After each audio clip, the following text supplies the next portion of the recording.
Berdoa selesai. Jadi, ada yang tahu nggak hari ini kita akan belajar mengenai apa? Kita akan mempelajari terkait analisis cerpen. Jadi, sebelum kita melakukan pembelajaran, ada yang dinamakan tujuan pembelajaran yang harus dipenuhi. Yang pertama itu, siswa dapat menentukan unsur yang ada pada sebuah cerpen, dan siswa juga harus mengetahui apa saja yang ada pada sebuah cerpen. Dan yang terakhir, siswa dapat mampu membuat sebuah cerpen yang menarik. Nah, jadi sekarang kita lanjut ke yang pertama, itu ada yang namanya pengertian. Jadi, apa sih itu cerpen? Kalian tahu nggak? Cerita pendek. Nah, itu singkatannya kan. Nah, cerpen itu memang cerita pendek. Kalau pengertiannya jadi cerpen itu adalah sebuah cerita pendek yang berbentuk karya prosa yang menceritakan peristiwa kejadian secara singkat dan padat. Nah, cerpen itu juga hanya memiliki satu konflik utama dan memiliki jumlah kata yang terbatas. Selanjutnya itu ada tujuan. Tujuannya itu ada tiga. Yang pertama, menghibur dan memberi pelajaran kepada pembacanya. Kedua, menyampaikan pesan moral dan menyampaikan nilai-nilai kehidupan. Dan yang ketiga, melatih imajinasi, empati sang pembaca.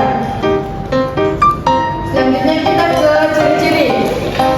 Jadi ciri-ciri yang pertama itu ada ceritanya singkat dan padat dan memiliki satu konflik, tokohnya terbatas dan bahasanya memiliki bahasa yang kognitif. Selanjutnya itu ada unsur intrinsik yang ada pada cerpen. Yang pertama itu adalah tema. Tema itu apa? Ide pokok. Ide pokok dan juga gagasan pokok atau ide utama yang mendasari sebuah cerita. Yang kedua itu ada tokoh atau penokohan. Tokoh itu yang ada di dalam cerpen, penokohan lebih watak. Ya Bu. Selanjutnya ada alur atau plot itu apa? Ada tahu?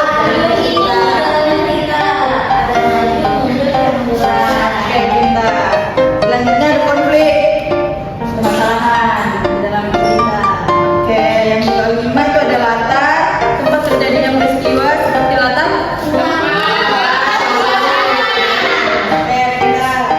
Selanjutnya ada sudut pandang. Nah, sudut pandang itu kan ada sudut pandang orang pertama dan orang ketiga. Kalau orang pertama itu seperti apa?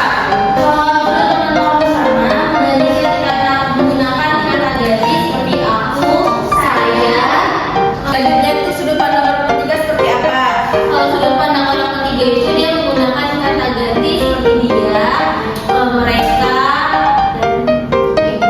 Terima kasih Aisyah. Dan terakhir ada amanat atau pesan seperti pesan moral yang ingin disampaikan penulis kepada sang pembacanya. Selanjutnya itu ada struktur. Struktur itu terbagi menjadi 5, yaitu orientasi. Orientasi ada yang tahu? Nah, lainnya seperti apa?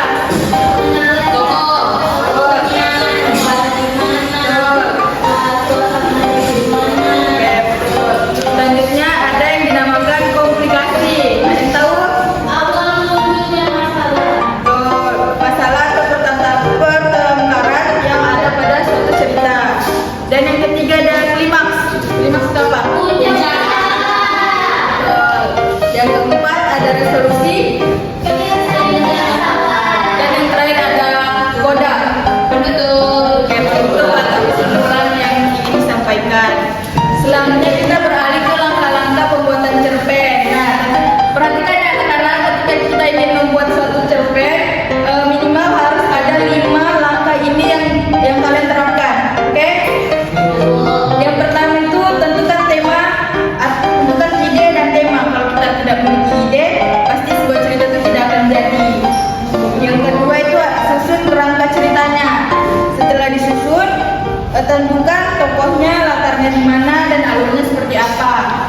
Dan yang keempat itu tuliskan cerita berdasarkan kerangka yang sudah disusun. Dan yang terakhir, baca ulang dan gunting hasil tulisan yang kalian telah buat.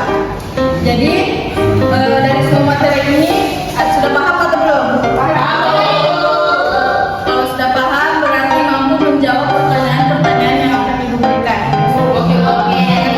Jadi Ibu sudah menyiapkan pertanyaan menarik dan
Oke, Mbak Fira silakan. Pilih di sini, nggak boleh pilih sih sebenarnya, harus balik. Nah, baca langsung jawab. Sebutkan unsur intrinsik yang ada dalam cerpen. Tema. Unsur intrinsik ada tema, penokohan, ada alur, ada konflik, sama ada latar, sama sudut pandang, sama amanat. Amanat buat Mbak Fira. Nah ini adanya. Selanjutnya, lihat dulu ya. Nah, silakan diambil jawab pertanyaannya, langsung dijawab ya.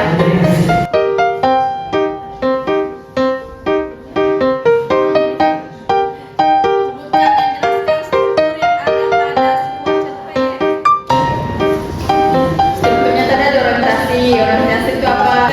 Jadi struktur yang ada pada cerpen itu yaitu adalah orientasi. Seperti bagian pengenalan tokoh-tokoh, latar dan waktu situasi awal.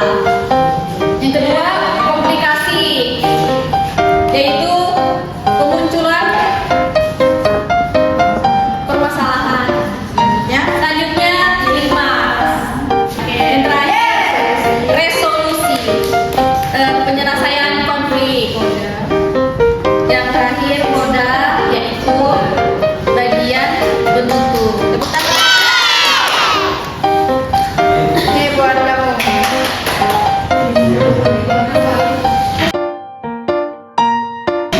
Yang terakhir. Oke, selesai.